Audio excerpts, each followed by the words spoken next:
afternoon, good evening, shall I say, to everyone. This is my illustrious office and desk where I come after I get off the air because if you were hanging out with me, I just gave you a chance to win a gift card to Bonefish Grill. And yes, I slid right into this office so that we can start the podcast. So thank you all so very much for continuing to hang out with me. And if you're watching this at a later time, you know what? This is what we call faithfully speaking. I mean, we're just going to talk faithfully about certain subjects, certain topics, conversations, concerns, issues. We share them in a good, positive light, an honest and a loving way.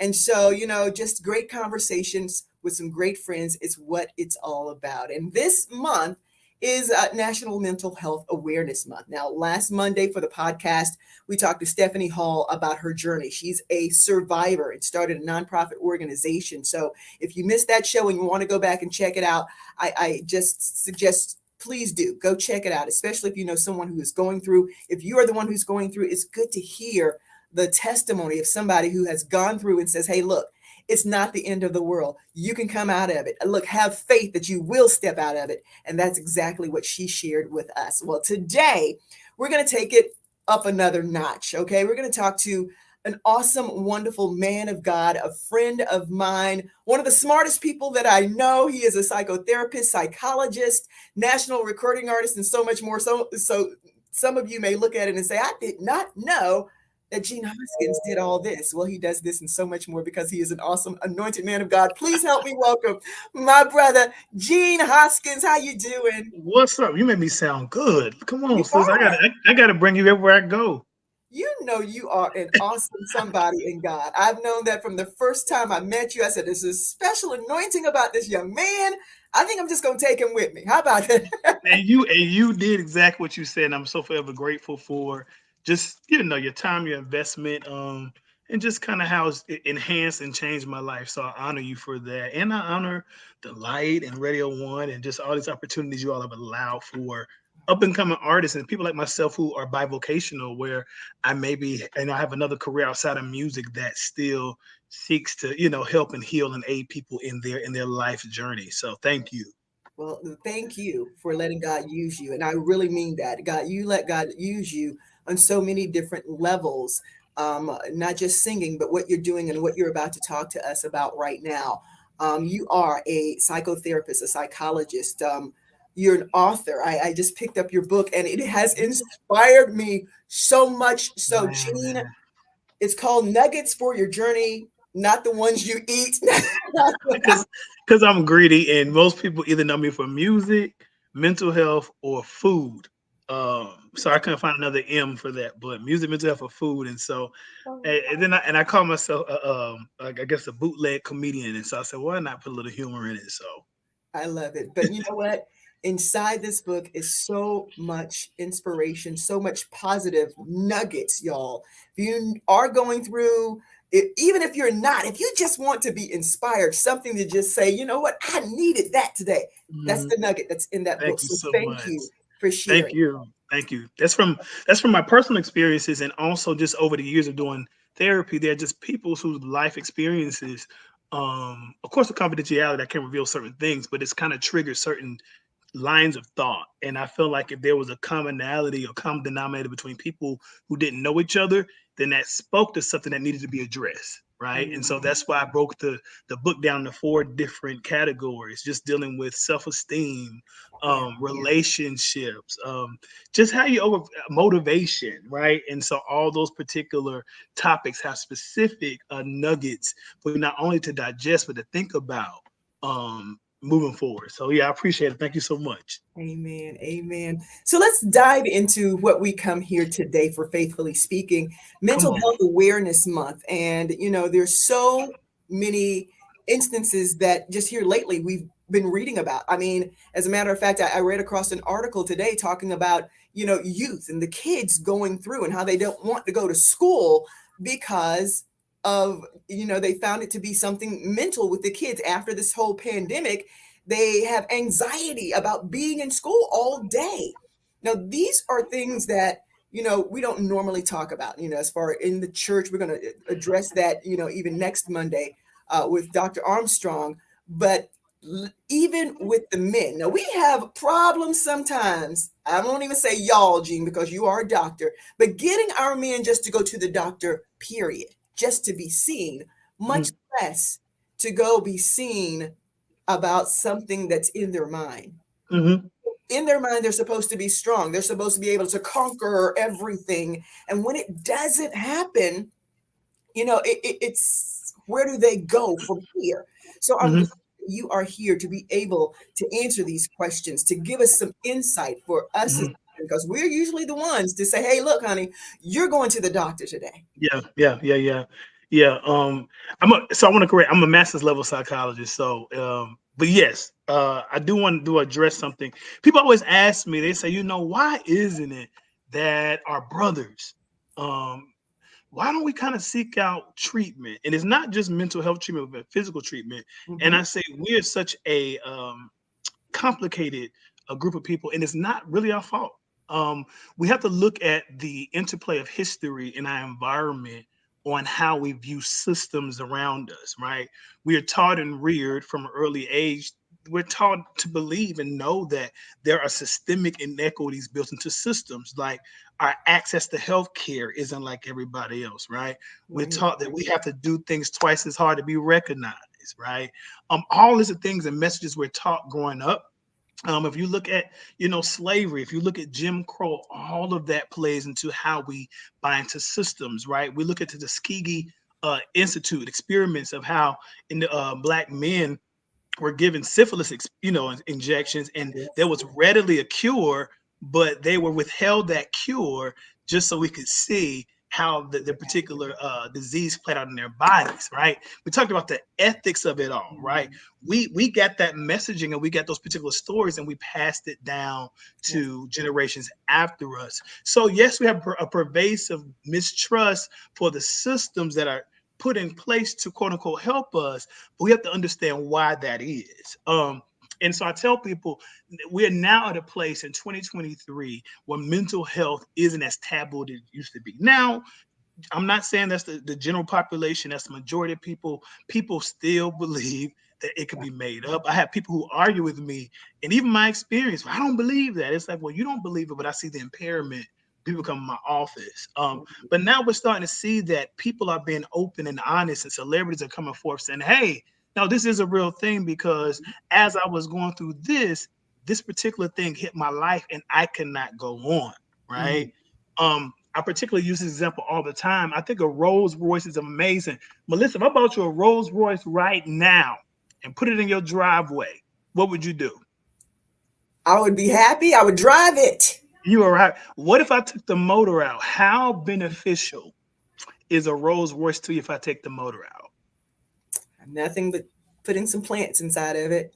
Absolutely. What we're doing is for so long, masculinity for us was the ability to physically be able to provide, right? Be able to provide financially, but we neglected how important tending to our mental health was. And so I Mhm. say we have so many Rolls Royces out here, but this ain't checked. And so it's Mhm. time to get this checked because we want to be able to have a fully functioning unit. And so that's kind of what I'm on right now. I am here looking at trends. About 90% of the individuals who come to my practice right now in Durham are African American men. I see people from the ages of 6 to about 60 some years old. And I see them from all kinds of background, right? We can't assume that all black men are the same. We're not monolithic, right? We didn't have the same experiences. However, a lot of us are experiencing some of the same injustices and tragedies because of how we look. And so that's my job to speak to the differences between us, but the things that link us together that impact our mental health as a unit. Yeah. Let's back up for a little bit because, of course, Okay. we're not recognizing National Mental Health Awareness. Absolutely. And I remember somebody said, let's not call it mental illness, let's call it mental health. Because, Mhm. so can you describe and explain to us the difference between the two? Absolutely. And I typically always start off with this. So thank you for asking because I don't want to assume that everybody understands that. Right. I'm gonna use this example and then I'm explain it. Um, do all of us do we all have diabetes? No, Do we all have hypertension? no, All right. Do we all deal with migraines? not always. But we all have physical health, right? Same thing with mental health. Mental health, we all have that. It is your quality and state of well-being, how you're sleeping, how you're managing your emotions, your stress level. We all have mental health. We all don't have impairment. We all don't deal with depression. We all don't deal with bipolar disorder. We all don't deal with anxiety, right? And so mental health is pretty much your field. How are you showing up in the world? How are you thinking, right? How are you sleeping? Mental illness is the impairment of that. I'll go back to the physical health example. We all have physical health. We all want to make sure we're healthy and whole physically, but not all of us deal with diabetes, hypertension, and so on and so forth. It's the same thing. And so I tell people you can't use them interchangeably because we all have one, we all don't have the other, if that makes sense. Hmm. Absolutely. Love it. Okay. Thank you Yeah. for that. Now Yeah. let's get back to the men. Okay. Um, we have so many stories, news stories that you see of, this person right here got shot, he was killed or whatever. And we've found out that he was battling from mental illness or, Hmm. some kind of mental illness. Hmm. What in your um, I guess just day to day having patients and people that you see are some of the most common diagnoses that you are seeing in men, or maybe even some of the trends that you are seeing in men, that things that we can look out for to say, whoa, that might bring into question something that, you know, uh, that's showing me that my person that I love is going in that direction. Absolutely. Well, I will say this: research and data asserts that just for all African Americans, that we're more likely to experience depression and anxiety, and that's Mhm. because of the trauma of racism. That's the trauma of the world around us. We can turn on the news at any moment within the last 5 years and see someone like us being gunned down or killed, ain't killed on the subway just for being black, or things that should have been averted, or crises that didn't really have to be all of a sudden became a death sentence, right? Mhm. And so we have something particularly that they've been studying related to African Americans and African American men called linked fate. Mhm. Linked fate. And what that says is that person is not me. I don't know Eric Garner. I did not know any of the individuals we saw that were, aimlessly killed on on social media, and actually not social media, but on TV. I Right. did not know them, but they look like me, or they look like someone that I know. It looks like my cousin. It looks like my uncle.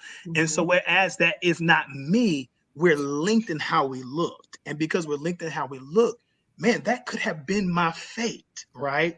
That causes something called a vicarious trauma. And so, a lot of us online, on TV, as we're scrolling on social media, we seeing the violence perpetrated against us. And that's a vicarious trauma, right? And so we're internalizing things. And historically, with men, we ascribe to masculinity. We've learned through research that African American men are more likely to subscribe to what we consider to be typical masculinity. That is not really being in touch with your emotions, right? No Mhm. emotional expression, being the provider, being a protector, and kind of being stoic.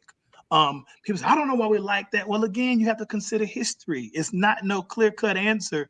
For so many years, we were ripped away from our family members, and we were seen as second-rate citizens, and we were being lynched. A lot of stuff evolutionarily we had to develop, right? But now we're learning that masculinity somehow, toxic masculinity, has robbed us of our humanity, right? It is human nature to express. It is not masculine or feminine to be in touch with your emotions. It is a human thing, right? Emotions, Melissa, serve a purpose.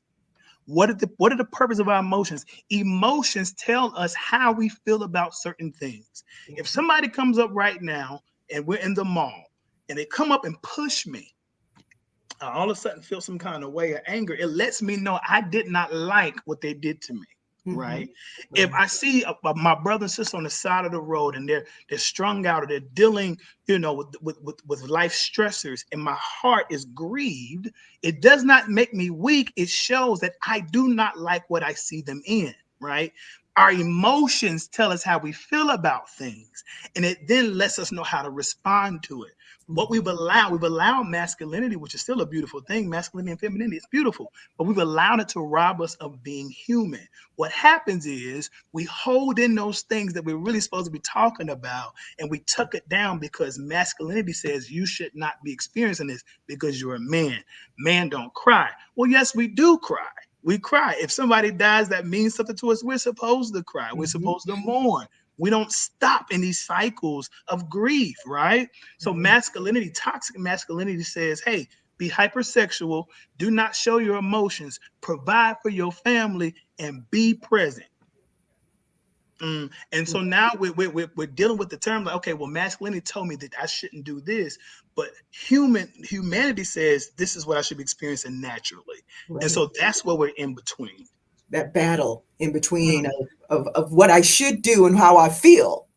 Yeah, And and what history has told me I needed to do to survive, and what history told me was what it was considered to be a man, right? I right. get that. I'm not demonizing that. We had to do to get by.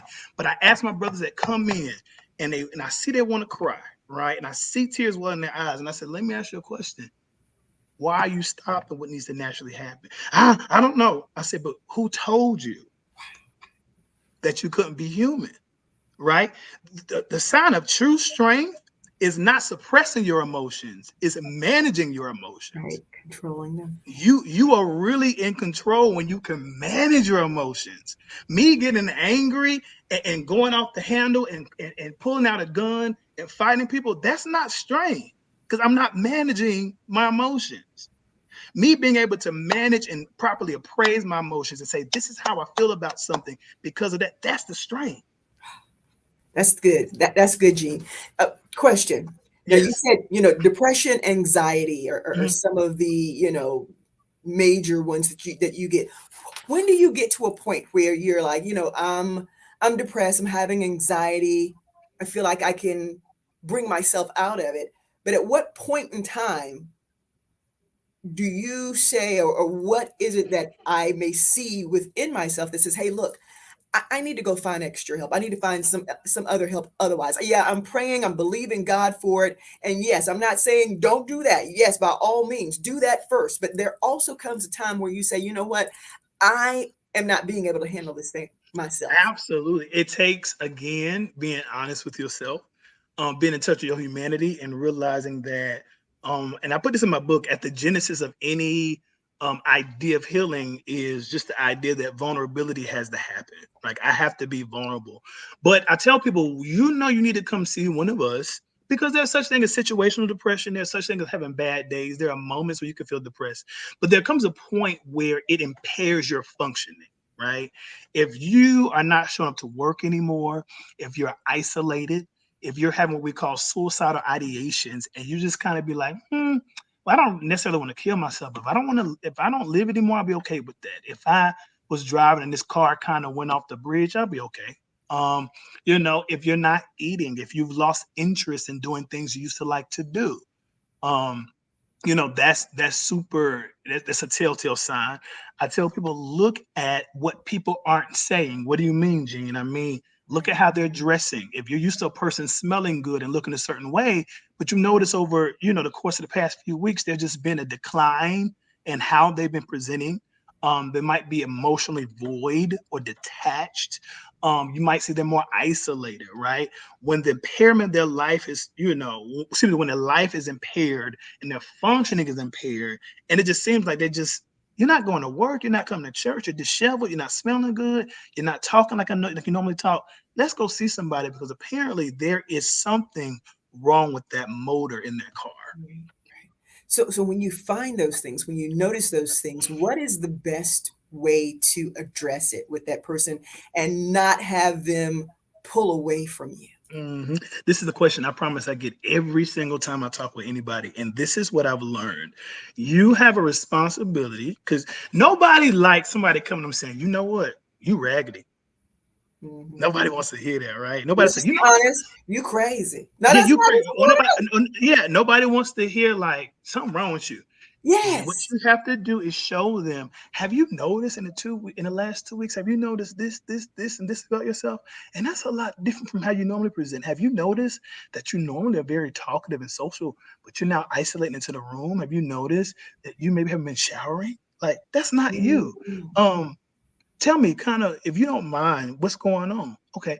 Well, you know what? I maybe can't handle what you're telling me. I don't have the skills, but I really do think if you look at what you've been doing and what you've been doing the last 2 weeks, that's a sharp contrast.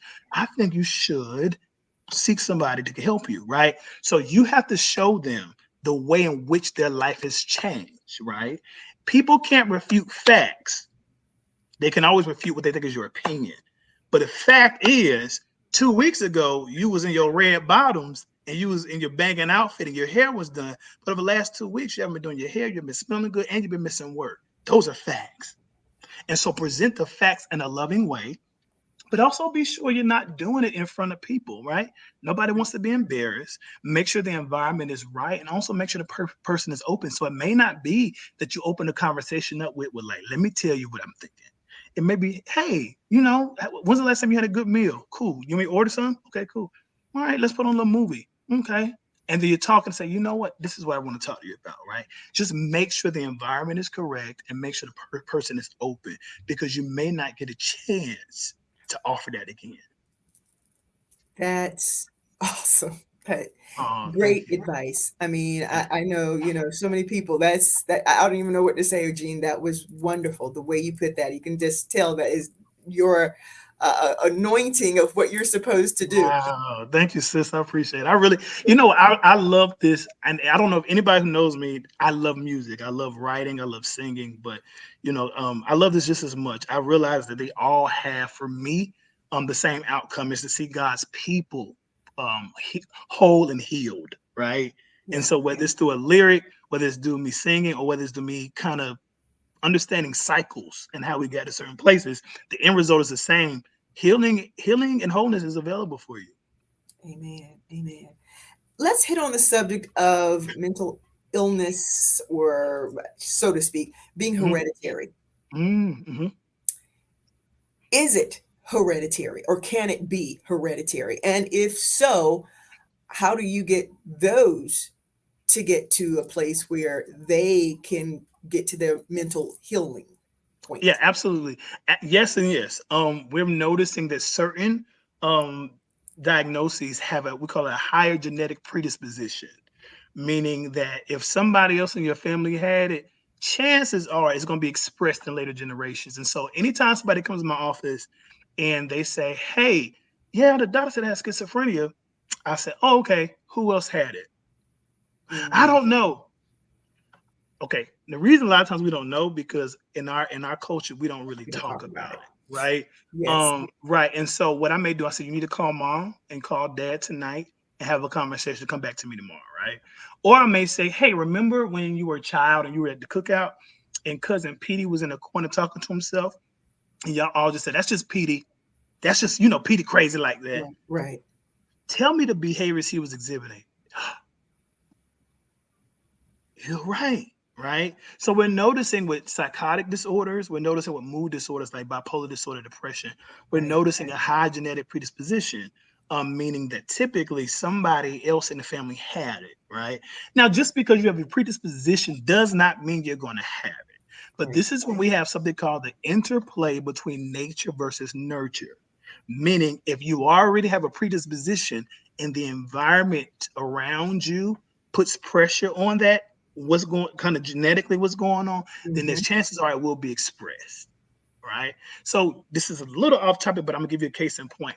I for quite a few years had the opportunity of working with individuals who had what we call thought disorders. That's the schizophrenia. That's the all those that kind of fall in place where you maybe hear voices or see things that are not there. We noticed, now of course we didn't have a history on this, we started noticing a trend between young men, or in women as well, but young men who were smoking excessive amounts of marijuana and how it was triggering schizophrenia. Now, however, we didn't have a lot of research because marijuana for so many years has been illegal, and nobody's going to walk into a hospital and say, I smoke it. Okay, let's see the correlation between schizophrenia. They would know to ask for that. But as Right. marijuana has become more legal, we're now starting to see, oh, there is a correlation between it. Mhm. Now, it does not imply causation. We can't say that. We can't say it causes. But we've noticed there is a relationship between people who have a genetic predisposition, meaning somebody else in your family had it, and the Mhm. environment of you having excessive marijuana smoke. Those interplay together to show the actual disease, not disease, excuse me, diagnosis. So what Right. am I saying? Yes, there are certain things you have a genetic predisposition for. Some things are going to be expressed, but really sometimes nature plays on that thing. Particularly with individuals who have a history of anxiety in your family. You may have a predisposition for that, but if your mother has anxiety, how do you think she's going to rear you in the household? How do you think the environment of the house is going to be if a parent is anxious? They're going to literally parent Mhm. from that anxiety. So of course we're going to see that expression of it. Does it make sense? Yes, it does. Okay. So Absolutely. I know I'm kind of sound like a geek, but yeah, Mhm. you No, still got me no. talking. Absolutely. Yeah, yeah. You were taught, so you thought in the same kind of way. Yeah. And so just because you had a predisposition don't mean you're gonna necessarily, have it expressed. But if you have the right environment, Right. we're Exactly. gonna see it. So, what are some of the best ways that people can get help? What are some of the first things they need to do? Um, Number one, I tell people there are certain websites now that you can look on. www.psychology today is one that people find me on. Therapy for Black girls, that is really popular. I send quite a few women to their website. You have clinicians of color. Black therapists make up 4% of therapists, right? Wow. I People who look like me make up less than 1 or 2%. Um, Yeah. and we noted that African American men are more likely to respond to culturally responsive forms of therapy, meaning they need to understand that whoever's talking to them understands them, right? For so many years, we have got our mental health from barbershops and the church deacon, and there's nothing wrong with that. That met needs, but just reach out to find people that look like you that you feel like will understand your story. Absolutely. Um, so yeah, and also reach out to your insurance providers and said, I'm looking for providers in my area that you all cover. So that's another cheat code. Reach out to your insurance providers and ask them for providers in your network. Before I get to my final question and giving us some tips, how do we, or those that are watching and listening, get in touch with you? Because they're saying, well, you're one. Yeah, So I yeah. don't want you to I, leave out of here without giving them yet that information. right. I am one. I am currently booked, but I have a network we refer out, and I still do quite a few talks when I go to churches and schools and universities and talk or whatever. But you can contact me at I am Gene Hoskins on Instagram, Gene Hoskins on Facebook. My company website is www.pompsderm.com. It stands for Peace of Mind Psychological Services. We're located right here in Durham and Meridian Parkway. I do have literature out, as Miss Melissa mentioned. I have a book, pompsderm.com. I have a book, Nuggets for Your Journey, Not the Ones You Eat. It is indeed something fun, but something that I believe is life changing because of the testimonies I'm hearing from it. I am a person that talks back. And so just be sure that you just hit me up. And if I ask questions, I answer questions too. People say, I don't know whether or not to go to therapy. And I am the person that's going to sit on, on that chat and tell you need to go. So just reach out to me. Right. All right, before we go, you going to give us a little something. I'm stressed. Mhm. What are some of the tips that you can give us, stress I, management? Because, for us going day to day, I've had a long day here already today. I'm on a podcast right now. I'm like, oh, give us yeah. some tips. How can we just relieve that stress quickly? Yeah, and this is one of my favorite things to talk about. Matter of fact, I even got a whole thing dedicated in this book. In that book. My favorite definition of stress, okay, is one's perceived control over the environment. One's perceived, meaning your control is about your perception. The more I perceive I have control over my environment, the less stress I am, right?